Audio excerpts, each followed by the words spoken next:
Deafrowe with Deafrowe TV, and I'm back again with another review. And this week's movie is something somewhat of a favorite of mine. I know it doesn't get the best reviews out there, but I don't care. This is my opinion, this is my review, and this is Highwaymen from 2004. But before I get started on this review, please remember to like, subscribe, hit that notification bell so you can see the other videos that I will post.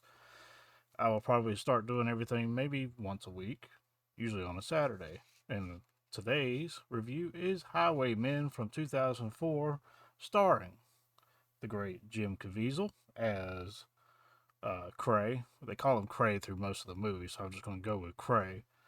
Rona Mitra as Molly, the beautiful Rona Mitra. Colm Fior as Fargo. Frankie Faison as Will Macklin, and a couple of side characters or extra characters that you don't really get to know all that well, but they still a star in my eye. You got Andrea Roth playing Alex Farrow, and Gordon Curry playing I think it's Ray Boone in this, which sadly enough you find out what happened to them in this movie. And let's not forget the other two stars of this movie, a 1968 super stock Barracuda with a 426 Hemi and a 72 Eldorado, Cadillac Fleetwood Eldorado, which by the way is front wheel drive, in case you didn't know. But I have a good reason for why that is in this movie. So let's get started on this review, shall we? And we start off a little bit, kind of a flashback of Cray's wife and them staying at a hotel, and she just goes to a roadside stand to get some vegetables or whatever, and she's just kind of walking back to the hotel. And as you can see in the background here, it's got this little car coming up here. It's going down the highway like it should, in the lane that it should be in. And then all of a sudden, as Cray is watching this from the hotel, watching her from the hotel, he sees the car intentionally swerve and go just right over her. I mean, just, well, not right over her, but sends her flying right over the top of the freaking vehicle. And of course, the vehicle keeps going. Now you cut to 5 years later, and you see Cray is going down this highway in this souped up or rigged up, I should say. It's not really souped up because the vehicle itself is already a souped up version of the car from 1968. But you see him going down the highway, and he sees like this little off the road place and kind of stops to take a look. And you can see here, there's a little barn out in the middle of nowhere, and kind of suspects there's something there that he needs to look at because it's exactly what who he's been chasing would use to do something or make repairs to the vehicle he's chasing down. Now, a little bit about the car that you see Cray driving in this, you find out later in the movie, but I'm going to go ahead and say this now. It is a 1968 Plymouth Barracuda Super Sport, of which, and then I'm get my numbers right, there has thought to be only about 50 to 70 of these cars made with the 426 Hemi. This is probably not one of them. Being a movie car, they probably just took a regular one and just told you that's what it is. You know what I mean? But it is kind of cool that they made it look the part, at least. And the car is, I just love the way the car looks. The patina and everything on it, it just looks like it's been through hell and back, just like him. So anyway, we get to this barn, and he gets inside the barn and he starts looking around. He sees the oil on the ground, the radiator sitting off to the side, and he's kind of like testing everything. Um, he puts like a little thermometer inside the radiator and checks to see how hot the fluid is to see how long it's been sitting there, so he can figure out exactly how far he is behind the guy he's chasing. So yeah, as you see here, he's going down the road, and then he makes it to this city, and he kind of just sits and waits and listens to this like rigged up system he has, a different CB. He has like a CB radio and like a police scanner and all that kind of stuff sitting in the dash of his car, and he's just kind of listening while he's in this town or city. And as he's doing that, we cut to the other main character, Molly here, who's just left like a session of hold on, let's go back. Went too far forward there. Anyway, here we go. So we cut to Molly, which is played by Rona Mitra, and she just is leaving like a recording session of some sort. I guess it's like they're singing for a group of people, choir maybe. Anyway, so she gets picked up by our friend Alex, which is played by the lovely Andrea Roth. If you don't know who that Andrea Roth is, a good movie to check out would be Cross Worlds with Rutger Hauer. That's a good movie. Might even review that one later on now that I think of it. But yeah, she was one of the main characters in that movie as well.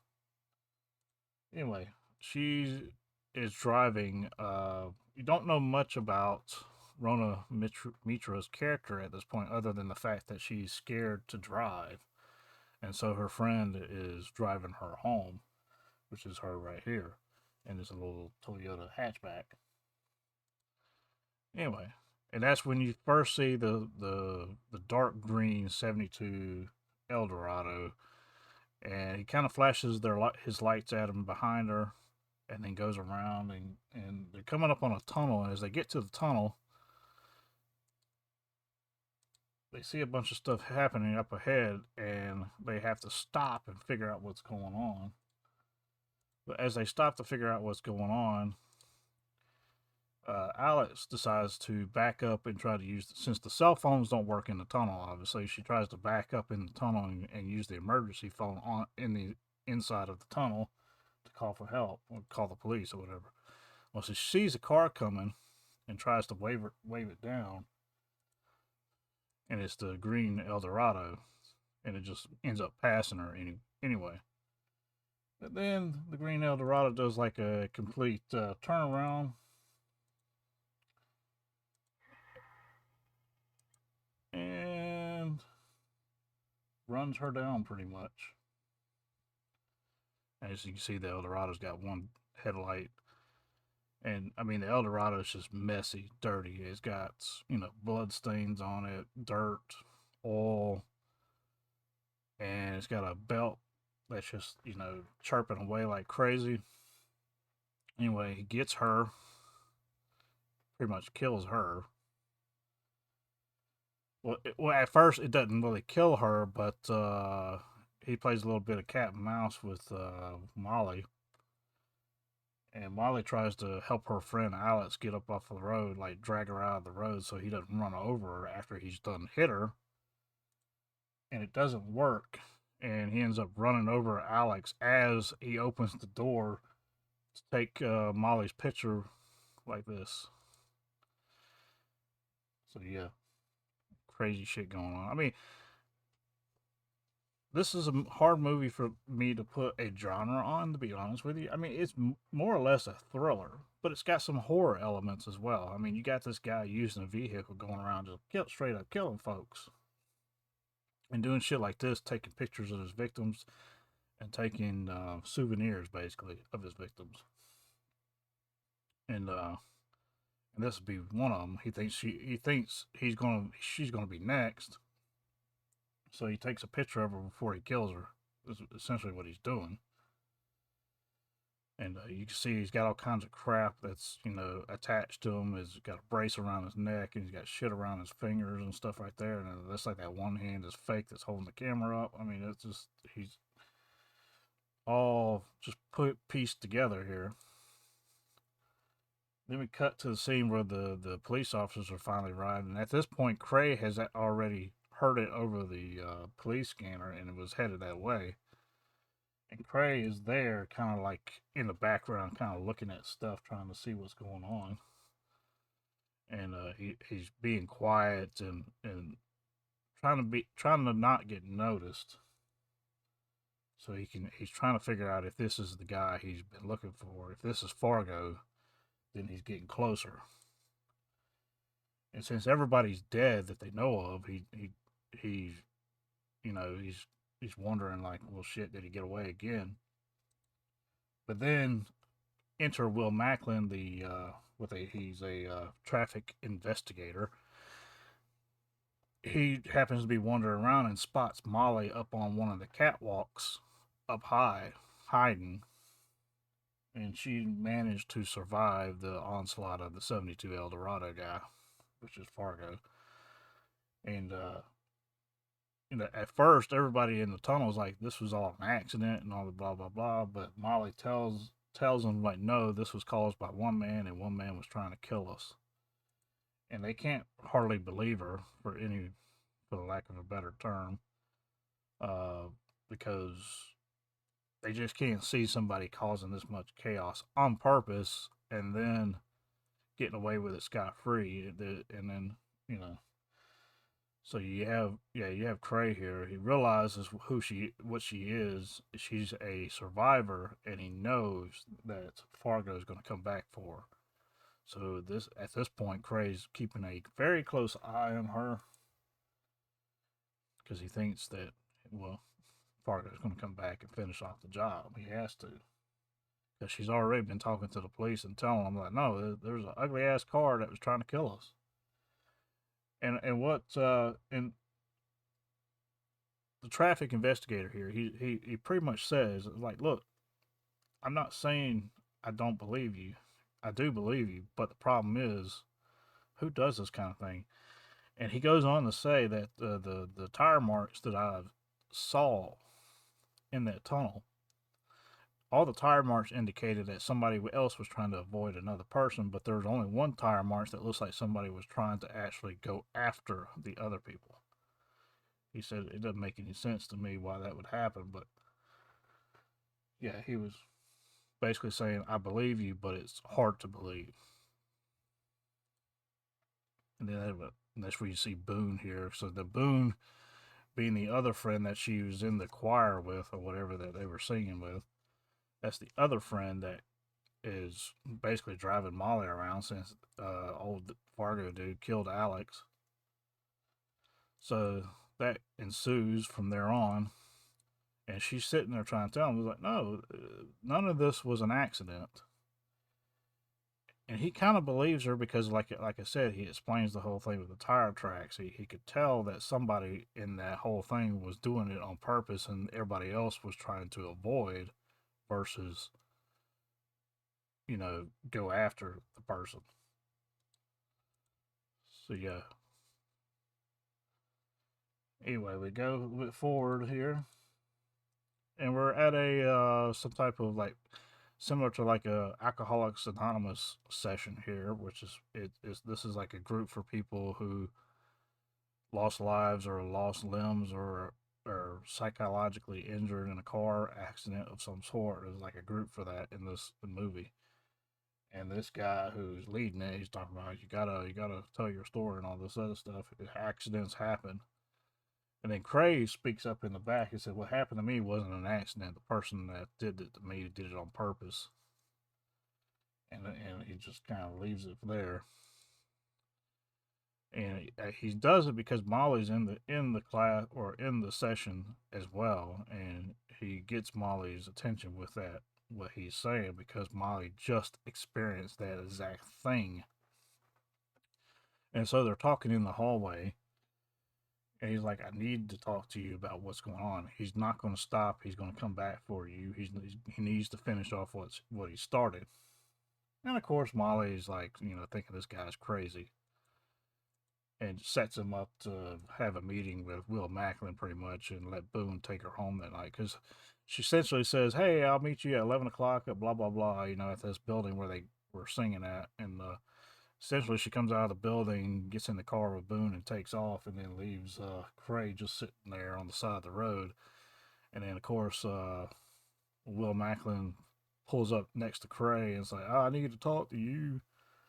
Because Will's thinking yeah, you got Will here thinking that he's the one that's doing all this, but it's not. And of course, Craig's like, screw off. He's like, dude's got a car that you can't catch. So what are you gonna do? And that's exactly what happens. A little chase ensues, and of course, Macklin in a little Ford Crown Vic ain't gonna chase down a damn Plymouth Barracuda Super Sport, or not Super Sport. I keep saying that wrong. Super Stock, or it's just B029 Super Stock. Anyway,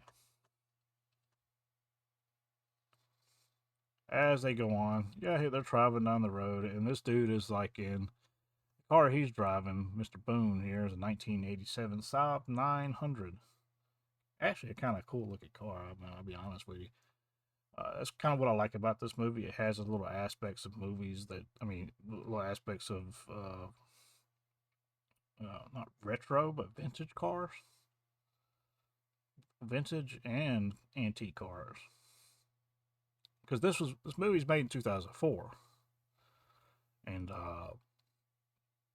none of these cars that you see them driving are over the year 95. Like, they're at least 10 years or older. So, yeah, it's kind of cool that they do that for this movie. Anyway, yeah, they're traveling down the road. Boone's just thinking like, oh, I got the girl. She's with me. She's safe and all this stuff. But Boone does not know what he's in for whatsoever, and does not know what he just signed up for. Because that El Dorado is back, and he's there to finish the damn job, as you can see. And he sends them flying up in there. Now, in the in this movie, and I can kind of try to show you the scene a little bit where it happens. See if I can catch a good piece of it. Yeah, it's a little piece right here. As you see, he comes up in the back. Bam! Sends that car flying. Now, when you watch this movie, you think, "Oh, this is just a stunt trick." It probably is. There is probably a little ramp on there somewhere to make the car do this. But what makes this a little bit more believable is if you look up what a 1972 Cadillac Eldorado weighs, that sucker just comes shy by 35 pounds of 5,000 pounds of steel.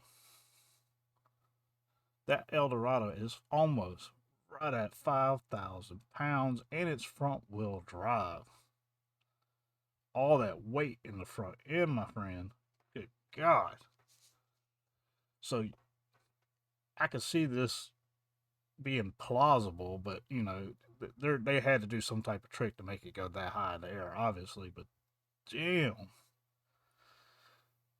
I mean, and the power that the Cadillac has is like 345 horsepower, which, to be honest, when you're having to pull 5,000 pounds, is not a huge amount of horsepower to pull that much.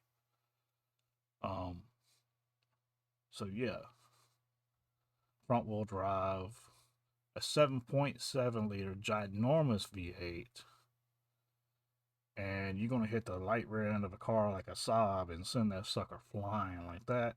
If you get it lower enough, you could. And then what you find out later in this movie, he actually does have because he's in a wheelchair of some sort, and you find out why he's in a wheelchair too. But this car is on a hydraulic system, so when he stops to get out and lets the ramp down for his wheelchair, the car lowers itself. So what's to say he didn't lower it just enough to do this crap, just get up underneath the car and hit it fast enough with all that weight behind it and send it flying, buddy.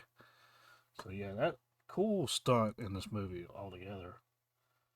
So yeah, they end up over on top, like on the roof of the vehicle, and Boone's not conscious whatsoever. He's just completely out. He's not gonna. He obviously he doesn't make it. But she is still alive and very fully aware. She's trying to figure out like what to damn do.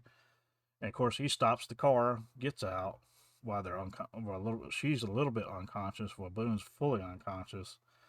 While they are unconscious, he gets out, ties a damn chain to the car, and starts dragging the shit out of it down the road.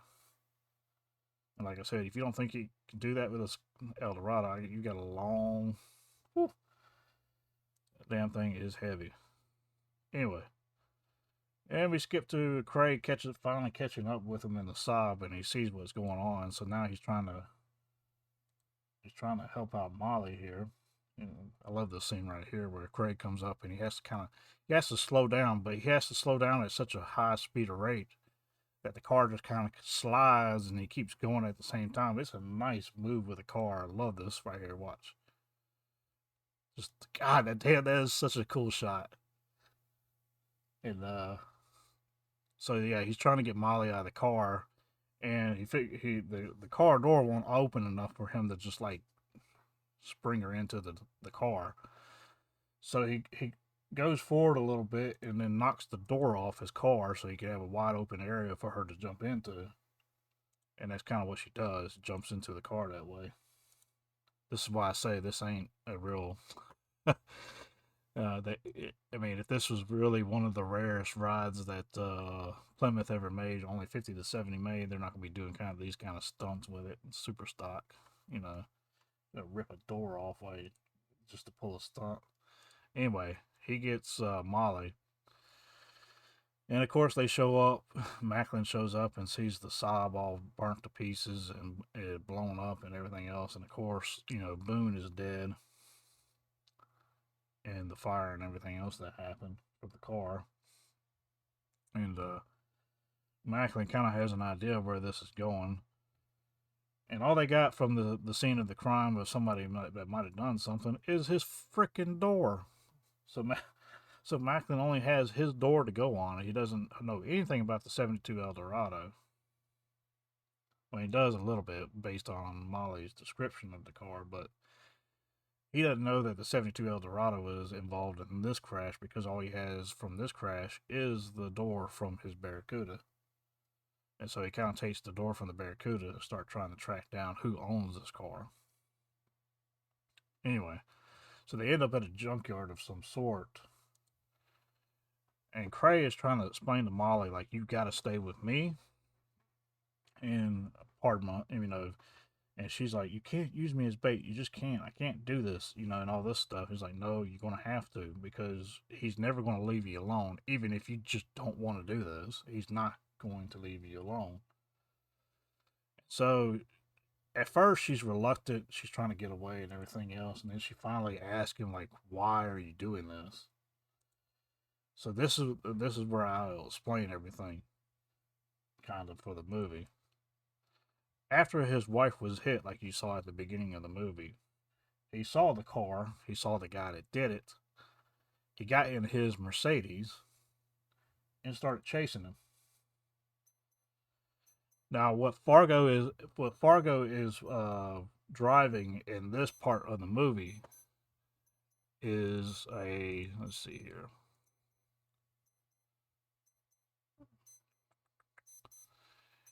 Yeah, he's driving a 1980 Oldsmobile 98. And a 1980 Oldsmobile 98 is not near as heavy as that Eldorado, and it's also rear wheel drive. So what happens is, as Fargo's trying to get away from Cray in the Mercedes here, uh, Fargo goes around a big ass bus, but then loses traction along the rocks on the side of the road and gets turned sideways in the middle of the road. And Cray takes advantage of it and gets around the bus, straightens up, and then just plows right into the side of Fargo's 98 or 90 mile or 1980 Oldsmobile, as you can see here. So yeah, it gets turned sideways right here like that. So that's one of the downsides of having a rear-wheel drive is you losing control easily or easier. So it would make sense why after this events of what happened here, he would switch to a front-wheel drive and much heavier car.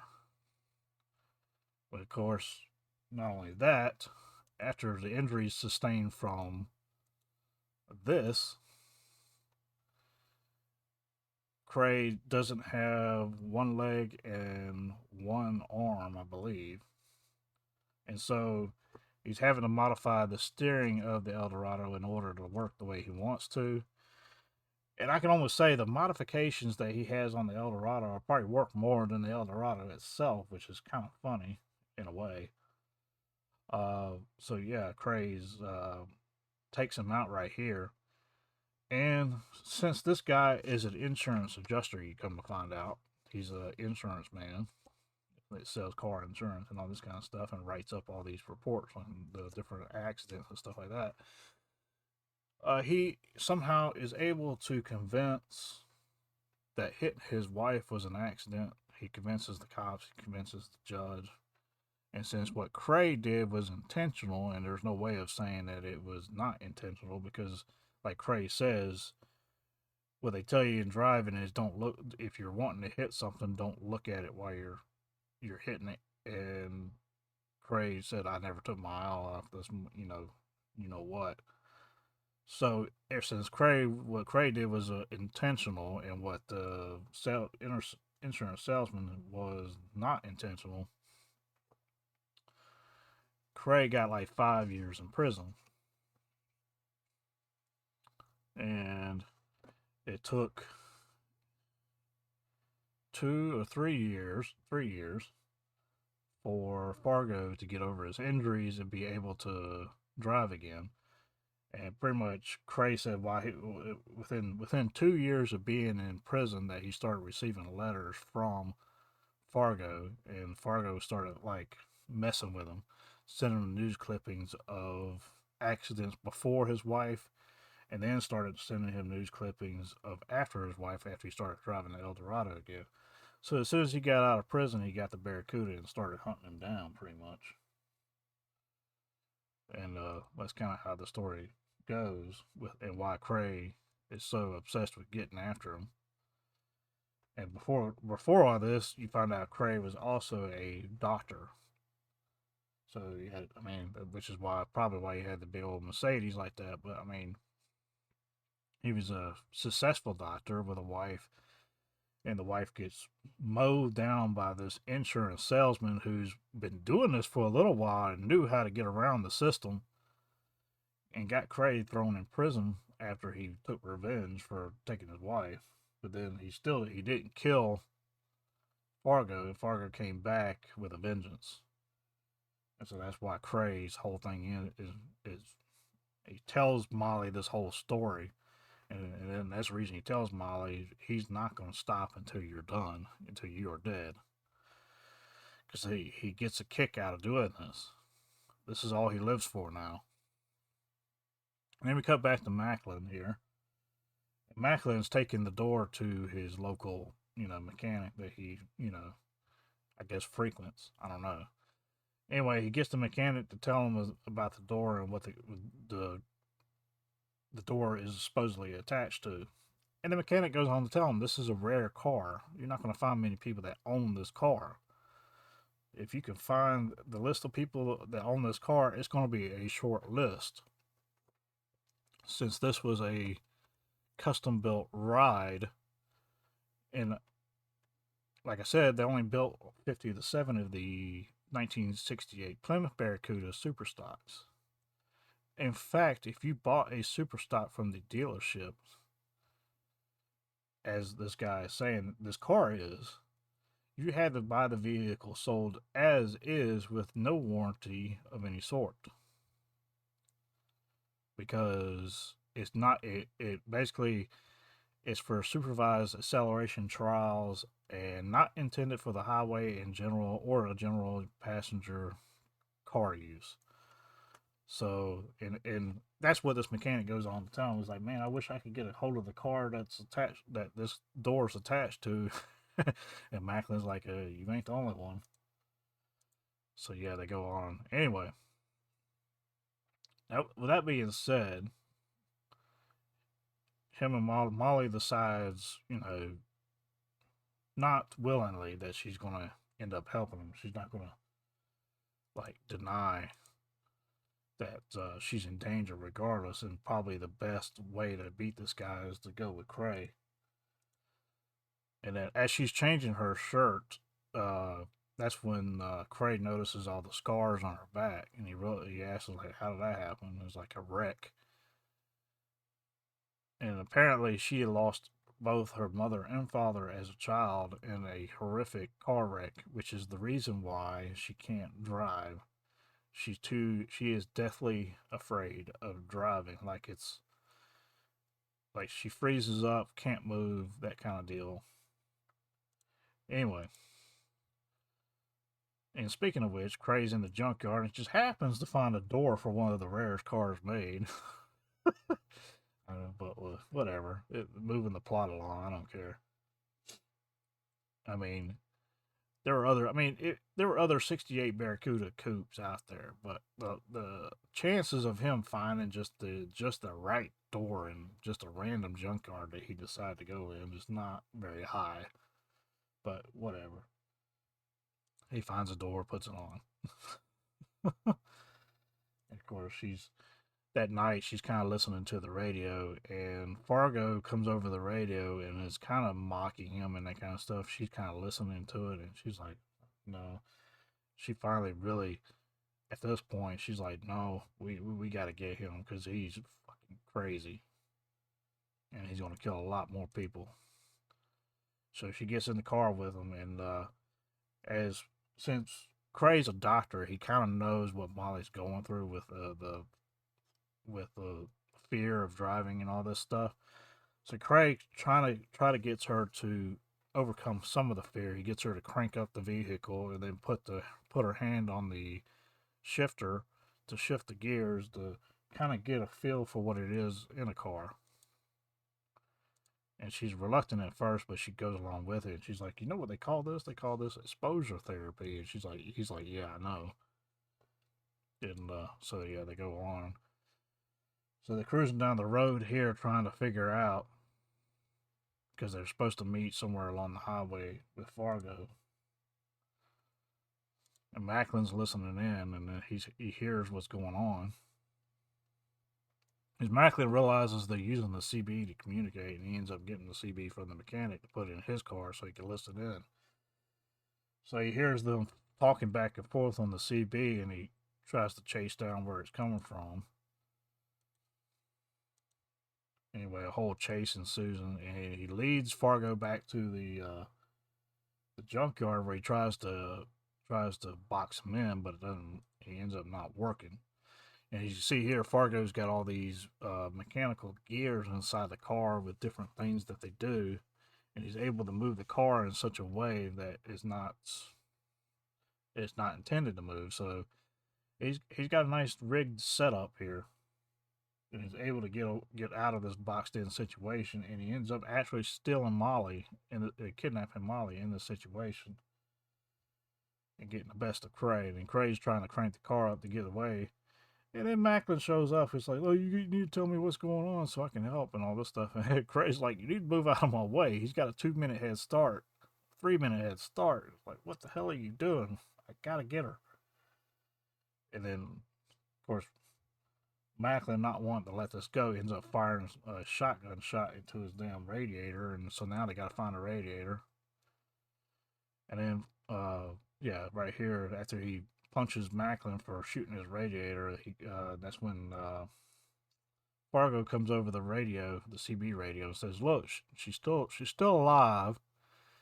Meet me here. Meet me where we first met, or whatever, and we'll see." What I mean, well, he doesn't say that, but he's like, "You may still be able to save her if you can catch me, or whatever." Like he's just playing cat and mouse with him, pretty much. And he's got her handcuffed to the inside of the El Dorado. Yeah. So apparently, in the during the altercation with Cray, he messed up his prosthetic limb, and he's sitting there at some little barn in the middle of nowhere on the outskirts of town or wherever, where he's trying to get away from Cray, and he's having to fix his prosthetic arm here with some fiberglass. Looks like fiberglass and glue strips. Anyway, so yeah, he fixes that, and they're along the way. And then that's when Macklin finally ends up joining up with Cray. And Macklin's trying to understand the whole thing behind this. And Craig goes on to tell him is like, look, what this guy does is totally random, but he does it because he gets a kick out of it. And because it's so random and because it's all over the map of the United States, nobody's none of the police or none of the investigators have the imagination to put together that he's been doing all this. They just look like accidents to them. And that's what Craig's trying to explain to him. And Macklin, the whole time, he's trying to wrap his brain around this whole ordeal. And he's like, it seems like nobody knows what this guy's doing except for you. How's it that you are the only one that knows what he's doing? And Craig goes on to explain to him because he let me in. Because I came after him and did what I did to him, he decided to mock me, to punish me for what I did to him, and that's the reason he lets me know he's doing these things. As if he's saying, you can't stop me. So anyway, they find the little building where he was trying to repair his arm, and he finds the Polaroid pictures of Molly that which Fargo set out for him to find. And that's where we end up, in the place where it all started. So he pulls the Eldorado into this little hotel, and the hotel is basically the hotel where Cray and his wife was staying when his wife was ran down by Fargo himself. And why Cray didn't think of this before, I don't really understand all that. See, and there's a lot of backstory to this movie that could have been told. And from what I understand, looking on the IMDb page for this movie was originally 2 hours long, 2 hours and 5 minutes to be approximate. And from what I understand, there was footage of him when he was in prison. There's footage of Fargo and how he got his car and that kind of thing that went on. There was a little bit more backstory to each of these main characters in the 2 hour long movie. Now, to say this, I love this movie as it is, but I would probably love this movie even more if I saw the 2 hour version of this movie. I would love to see that version, and especially do like a Blu-ray release with the 2 hour version on there, because this is a straight up thriller, a car movie, a horror movie, all just wrapped up into one. And it's suspense. I mean, it has everything. It has a few plot holes, like I said, the whole thing with the car door and the whole thing with him not figuring out, oh, he was at the hotel this whole time.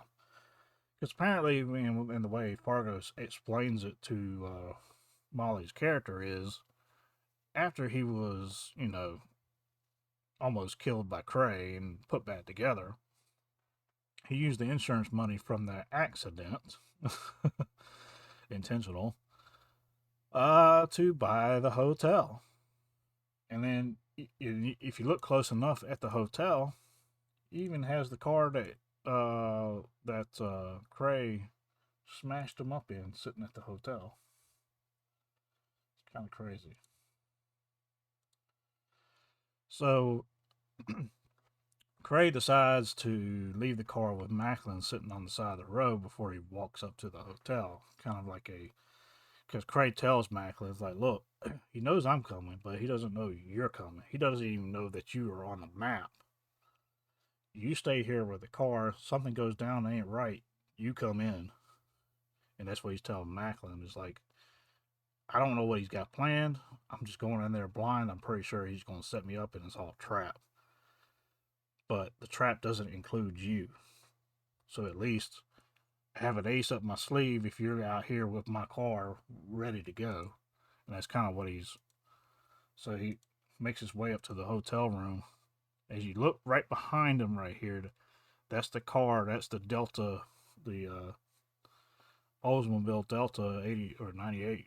Yeah. Hold on, I have a list of the cars I have up on my page here. Yeah, that's the Oldsmobile 98, 1980 Oldsmobile 98, sitting right behind Cray right here. And that's the car that he smashed with his Mercedes that ended up putting Fargo into the hospital and having to be put back together like he is. So yeah, he's making his way up to the hotel room because he thinks Molly's on the inside of the hotel room. Essentially going to the room that him and his wife stayed at. He knew exactly what Fargo was doing. Going this far, it in the beginning of the movie, you think that Cray is the one obsessed with Fargo, and then you see all this stuff with Fargo buying the hotel, using the same room that they stayed in, saving the car that he was almost killed in by Cray. More or less, Fargo's obsessed with Cray. So when it comes down to it, who's obsessed with who really?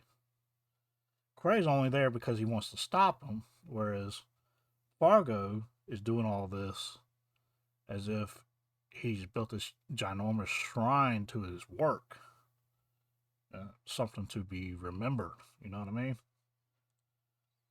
So yeah, he makes his way up there, and then that's when Fargo shows up in the Cadillac, the Eldorado, chunks Molly out of the door here, as you can see, in the same dress that his wife was wearing, or a similar dress, I should say, and even puts her with the necklace on her. The necklace that Fargo took as a souvenir from the wife after he ran her over. Well, no, she's not wearing it, but Fargo left it in the hotel. Anyway, and like I said, Fargo's playing a little bit of cat and mouse here. You know, like, I'm gonna run her over, Cray. I'm gonna run her over, Cray. And then, like, he's telling Cray, don't come down them stairs. And then finally backs up a little bit.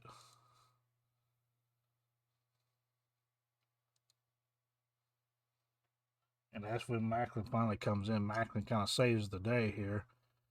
Gets into the side. Hold on, let me go back.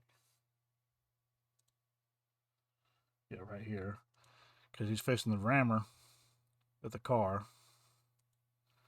He puts it in gear. He's ready to go. And of course, Cray is up there upstairs and can't get to Molly, so he ain't got enough time to get down there to push her out of the way or whatever. And so he's like, "Oh shit!" And then here comes Macklin. Saves the day, my friend. So really, Macklin does end up being the ace up the sleeve here and saves Molly. And Craig gets into the car and decides to meet him head on the highway. That's an awesome looking scene right here.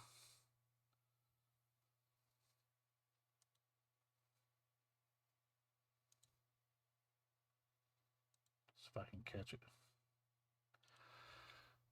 And he gets in the car right here. Trying to get that scene. Yeah, here we go. So I pause it just right. And Craig gets back in the car and then comes back out to the highway to finally face Fargo with his car, and it's all beat to shit. They're both beat to shit, and that is just an awesome looking scene right there, in my opinion. Badass. I mean, you got the war torn Barracuda that's been through hell chasing this son of a bitch down, and this nasty, pitiful pea green Cadillac Eldorado that just spews the evil that it's done. And like Cray said, the car is an extension of his self. He is nothing without the car. You separate him from the car, he becomes nothing. And sure enough, I mean, and then you look in the same way, Cray could almost say that the Barracuda is an extension of him. It's worn down, beat up, patched together. It's on its last legs trying to chase this guy. So I mean, yeah, both perfectly seen in this shot. And of course, they're doing this whole chasing where he's like backing up real fast and he's like chasing him down from the front. And of course, he gets the better of him a little bit and side swipes him or does this little maneuver and gets him to hit him from the side and flip the car over. And then after the car's flipped over, he thinks Craig's unconscious or whatever. And so he gets out of the vehicle. And this is where you see the hydraulics on it. Like the car lowers itself down and then he gets off on the ramp.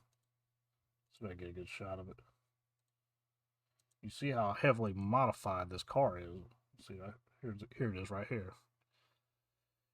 So, in retrospect, like I said, the car stock weight is almost 5,000 pounds. Now, correct me if I'm wrong, but when you take a vehicle and modify it for wheelchair accessibility and other things, you add a lot more weight to that car. So essentially, this car was well over 5,000 pounds by the time you added all these elements that Fargo added to it to make it where he could drive it and use it the way he does, as is the case right here. See, like it's got the ramp, that shit's not light. There's a whole motorized ramp in there. Anyway, so yeah, hydraulic system that lowers and raises as you get in. And you got the ramp, the motors for the ramp and everything else. So yeah, anyway, but Molly's tired of this shit. you see the beautiful Rona Mitra finally shine in her time on this. She's over her fear, pretty much. Molly is, and she grabs the car as Fargo is out there messing with Cray after he's crashed his car, and she proceeds to back up with Cray attached to the side of the door. And you see here, he's got 1 foot, and that 1 foot's got a brace on it. And it's like sparking against the road. Anyway, and then about that time, the tire blows out on the car that Cray is in, and it flips back over on its tires. It can't hardly move, but it can move just enough to do this, which is take off forward. Molly's driving forward, and he's driving forward at this point. And then the money shot right here. Yeah, you see, tires are flat and everything else, and she's going forward and he's going forward, and she sees the opportunity. He sees the opportunity, and they take him apart. So basically, he just rams him off the car, takes a right turn. Yeah, you see right here. Boom. Sideswipes him off the car, gets him attached to the front of his car, takes a U-turn, and then rams him back into the original Oldsmobile that he hit him in originally with his Mercedes, and leaves his ass there.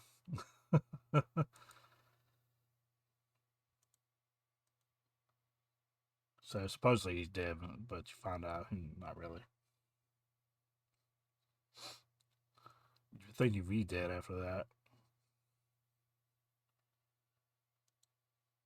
Anyway, Molly thinks that at this point that Cray's going to disappear, get away before the cops start asking him questions and that kind of thing. And she expects him to make a run for it, or at least just not have to do, so he doesn't have to deal with the press and everything else. But then he got her in this mess, or he didn't really get her in this mess. Fargo did, but she helped him out of this mess and helped him get revenge and helped him finally end his reign of terror. So he came back and they just kind of like hug at the end of this, and it's well represented in a way. It's like they both can comfort each other in the fact that they know that this guy is no longer going to be terrorizing anybody. Cray now can let the truth be known what happened to his wife, and he was completely vindicated by what he did going after him. And she is on this kind of a road to recovery from all the trauma that she's been over, and because she had to battle through it in order to get in that car and do what she did. So she's kind of headed in the right direction now too. And that's when Macklin's over there. He's checking the body over and realizes that the son of a bitch is still alive right here, as you can see. He finds the necklace that belonged to Cray's wife, or dead wife, and Macklin's like, "Holy shit, he's still alive!" and throws that shotgun up quick. And then, like Cray had said from the beginning, Will Macklin wasn't even on the map for Fargo. Fargo had so much attention and was so obsessed with Cray that he did not see that Macklin was even on the board. And that's what Cray was saying from the beginning with Macklin. It's like, you're the unknown. And as soon as Fargo woke up and looked up at Macklin, Fargo goes, "And who are you?" And then the only thing Macklin says is, "I'm Will Macklin, traffic investigator," and then he shoots the shotgun. Can you blame him? Because if this guy survives again and somehow convinces his way out of all this again, Macklin's probably going to be on his list too. So Macklin's like, "Oh hell no! Wait, you ain't putting me through this shit." Yeah, like, who are you supposed to be? He says, "Will Macklin, traffic investigator." Boom! And that is the end of the movie, folks. As you can see here. Awesome stuff. I'll end it with a hug there. But yeah, that was the end of the movie. Final line of the movie: Will Macklin, traffic investigator. Boom. The end. I give this movie, I'll be honest with you, I'm biased towards this movie because it has so many elements that I like in a movie. It has the awesome cars, it has the thriller action, and it has the horror. I mean, let's be honest, the dude was a serial killer. That's something straight out of a horror movie. So yeah, I love everything about this movie, other than how short it is. And the only reason I say something about it being so short is because I know there's a 2 hour version out there, and I would love to see the 2 hour version. And that's probably why this video is going to be so damn long, is because I like this movie so damn much. More than I probably should, but who cares? That's my opinion. And that's why I have to give this movie at least a 4 stars, 90% on critic lists, you know, the whole shebang out of a 4. Now, if I saw the 2 hour movie with more context and more character development, I'd probably give this a freaking 100% 5 stars. I would love to see the 2 hour version of this movie. So, yeah, let me know what you think of the movie yourself. Am I being too biased? I don't think I am. So, but that's my opinion. I'm going to stick to it.